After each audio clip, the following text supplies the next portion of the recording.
Hello friends, आप लोग कैसे हैं? उम्मीद करते हैं आप लोग ठीक होंगे, आप लोग हेल्दी होंगे। फ्रेंड्स, हमारे एक सब्सक्राइबर हैं जिन्होंने एक क्वेश्चन किया है और उन्होंने ये लिखा है कि क्लास 8th में है। तो उन्होंने ये लिखा है कि जो एग्रीकल्चर होता है, एग्रीकल्चर हम सभी जानते हैं कि जो कृषि कार्य होता है, जो खेती से रिलेटेड काम होते हैं, उसको हम एग्रीकल्चर में रखते हैं। तो उसमें ये है कि क्या एनिमल्स ये एग्रीकल्चर में आते हैं या नहीं आते हैं। एग्रीकल्चर में एनिमल्स के जो मैटर्स हैं वो डील किए जाएंगे या नहीं किए जाएंगे। एग्रीकल्चर की हेडिंग के अंदर एग्रीकल्चर में जो एनिमल्स के मैटर हैं वो आते हैं कि नहीं आते हैं।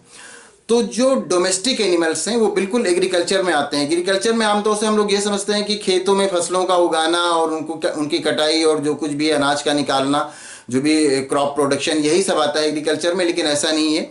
एग्रीकल्चर में प्लांट्स के सारे मामले आते हैं, खेती वाले सारे मामले आते हैं, जो प्लांट्स से रिलेटेड हैं, जो क्रॉप से रिलेटेड हैं, बहुत सारी फसलों से रिलेटेड हैं, वो सब एग्रीकल्चर में आते हैं। लेकिन उसके साथ साथ जो डोमेस्टिक एनिमल्स के सारे मैटर्स वो एग्रीकल्चर में ही आते हैं, कि एनिमल्स को पालना। और ये जिस तरह से ये बहुत सारे मिल्क वाले एनिमल जो घरों में रखे जाते हैं, और जो भी एनिमल्स, बहुत सारे एनिमल्स पहले खेती में यूज़ भी किए जाते थे, प्लगिंग के लिए, जुताई के लिए, ये सारा कुछ अभी भी एनिमल्स का जो पालना, डोमेस्टिक एनिमल्स का पालना, ये सब एग्रीकल्चर में ही आता है।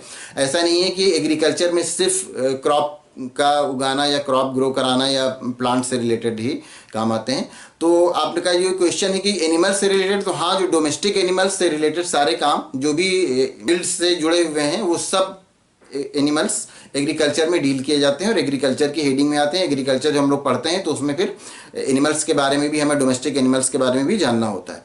तो ये जो आपका क्वेश्चन है कि क्या एनिमल्स एग्रीकल्चर में डील किए जाते हैं, तो हाँ, बिल्कुल, जो डोमेस्टिक एनिमल्स होंगे वो एग्रीकल्चर में डील किए जाएंगे।